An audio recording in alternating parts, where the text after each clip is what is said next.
आज की जो हमारी ये वीडियो है ये ऑपरेटर्स के ऊपर होने वाली है। सी के अंदर हम ऑपरेटर्स को कैसे पढ़ते हैं, उनको कैसे हम अप्लाई करते हैं और कौन कौन से ऑपरेटर्स हमारे होते हैं।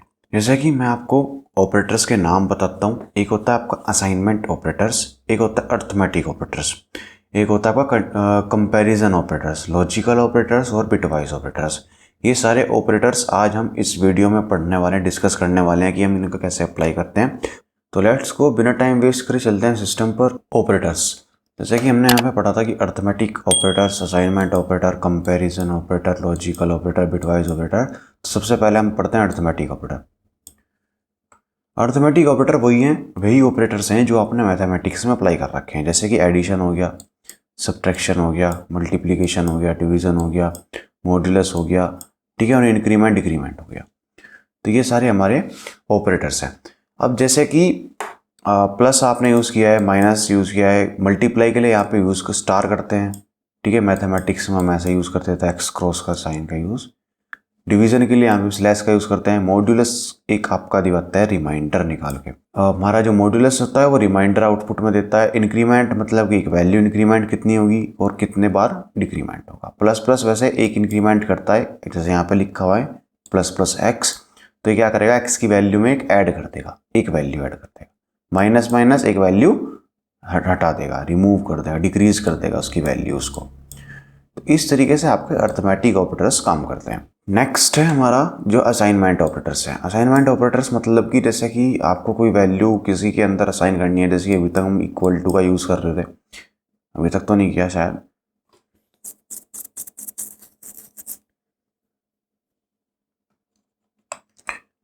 असाइनमेंट ऑपरेटर में क्या है, इसमें आप कोई वैल्यू अगर आप किसी वेरिएबल के अंदर स्टोर करना चाहते हो, x इज इक्वल टू, मैंने 5 लिखा है, तो ये जो इक्वल टू का साइन है या साइन का साइन है, आप कोई वैल्यू असाइन कर रहे हो, ठीक है। अब इक्वल टू के साथ भी बहुत सारे आपके ऑपरेटर्स यूज होते हैं, जैसे कि हमने ऊपर पढ़ा था अर्थमेटिक ऑपरेटर्स के बारे में।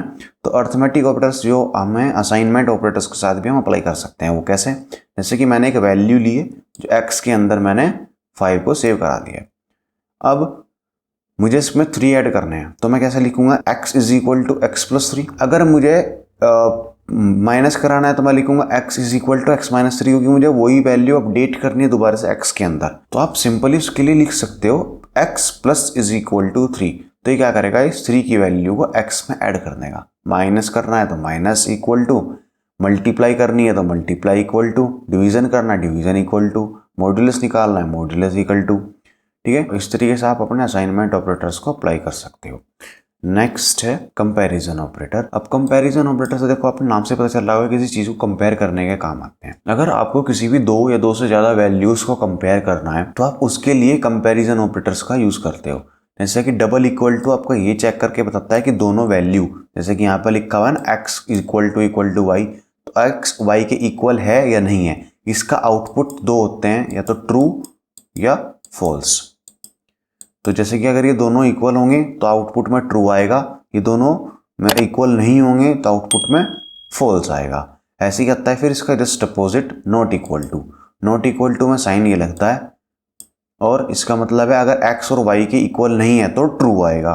इसका जस्ट अपोजिट है, अगर दोनों इक्वल होंगे तो फॉल्स आएगा, ठीक है। फिर ग्रेटर देन वैल्यू कैसे आएगी, फिर लेस देन वैल्यू कैसे आएगी, फिर ग्रेटर देन इक्वल टू कैसे आएगी, और फिर लेस देन इक्वल टू इसमें कैसे अप्लाई करते हैं। तो उनके सभी के सिंबल्स ये हैं, इक्वल टू का साइन लास्ट में लग जाएगा, ग्रेटर देन और लेस देन के, तो वो ग्रेटर देन और इक्वल टू क्या करेगा, अगर x हमारा y से बड़ा है या इक्वल भी है तो भी ट्रू आएगा। अगर y से छोटा है x तो फॉल्स आएगा। यहाँ पे क्या होगा, अगर हमारा x की वैल्यू y की वैल्यू से बड़ी है तो फॉल्स आएगा, नहीं तो ट्रू आएगा, इक्वल होने पर भी और उससे छोटा होने पर भी। जबकि यहाँ पर होगा अगर हमारा ग्रेटर देन है तो केवल ग्रेटर देन जब होगा तभी वैल्यू ट्रू होगी, कंडीशन ट्रू होगी। जैसे कि x अगर 5 है, y आपका 4 है तो ट्रू होगी, दोनों 4 4 हैं तो फॉल्स होगी। y बड़ा है x से ग्रेटर देन में तो भी आपकी कंडीशन फॉल्स होने वाली है। तो इस तरीके से आपके कंपैरिजन ऑपरेटर्स आपके अप्लाई होते हैं। तो नेक्स्ट है लॉजिकल ऑपरेटर्स। लॉजिकल ऑपरेटर्स आपके तब काम आते हैं जब आपको बहुत सारी कंडीशंस एक साथ लगानी हो। जैसे कि x की वैल्यू 5 से भी छोटी है और 10 से भी छोटी है, तो ये कंडीशन ट्रू हो जाएगी। अगर दोनों ट्रू होंगे तो ट्रू होगा। ये होता है एंड ऑपरेटर, लॉजिकल एंड बोलते हैं इसको, इसका सिंबल होता है ये। ठीक है, अगर हम मुझे इस टाइप की कंडीशन लगानी कि दोनों कंडीशनों में से किसी भी एक कंडीशन ट्रू होती है तो ट्रू हो जाए, तो उसके लिए लगाते हो आप लॉजिकल और, सिंबल है ये, लगता है ऐसे। कैसे? तो जैसे कि x हमारा है 4, ठीक है, तो ये कंडीशन तो होगी ट्रू, ये होगी फॉल्स, तो भी ये ट्रू हो जाएगा, आपका एग्जीक्यूट हो जाएगा प्रोग्राम। अब इनको अप्लाई कैसे करते हैं वो हम आने वाले प्रोग्राम्स में डिस्कस करते जाएंगे। ठीक है, अब होता है ये नॉट के। अब ये क्या करता है, आपका रिजल्ट को रिवर्स कर देता है। जैसे कि यहाँ पे आने वाला था दोनों ट्रू होने पर ट्रू, तो ये फॉल्स कर देगा उसको, लॉजिकल नॉट बोलते हैं इसको। अब जैसे कि यहाँ पे दोनों ट्रू हो रही थी कंडीशन, तो ट्रू आ रहा था, अगर मैं वही कंडीशन यहाँ पे लगाऊंगा तो ये आउटपुट में फॉल्स आएगा, उस कंडीशन को फॉल्स कर देगा। तो ये नॉट इक्वल नॉट का काम है, लॉजिकल नॉट का ये वर्किंग है। तो आई होप आपको ये जो ऑपरेटर्स हैं आज की वीडियो में ये समझ में आ गए होंगे। आने वाली वीडियोस में हम इनको अप्लाई करके देखेंगे कि हम इन ऑपरेटर्स को कैसे यूज़ कर सकते हैं, कैसे हम इन्हें अप्लाई करेंगे। ठीक है, कहाँ कहाँ पे हम इनको लगाते हैं और कैसे कैसे इफ एल्स के अंदर हम कैसे स्टेटमेंट्स में हम इन लॉजिकल ऑपरेटर्स को कैसे लगाएंगे, आपके कंपैरिजन ऑपरेटर्स कैसे अप्लाई होते हैं, क्योंकि ये कंपैरिजन ऑपरेटर है इतना स्टार्टिंग में, फिर उसके बाद आपका लॉजिकल ऑपरेटर आ गया, फिर दोबारा से कंपैरिजन ऑपरेटर आ गया। तो इस तरीके के ऑपरेटर्स का मिक्सअप है। तो आज की वीडियो में हम इतना ही रखते हैं। नेक्स्ट वीडियो में जो होने वाली है वो आपकी यूज़र इनपुट के बारे में होने वाली है कि हम यूज़र से इनपुट कैसे लेते हैं और उसको आप किस तरीके से अपने वेरिएबल्स के अंदर सेव करते हो एड्रेस के through. Thank you so much class, आपने हमारी इस वीडियो को देखा।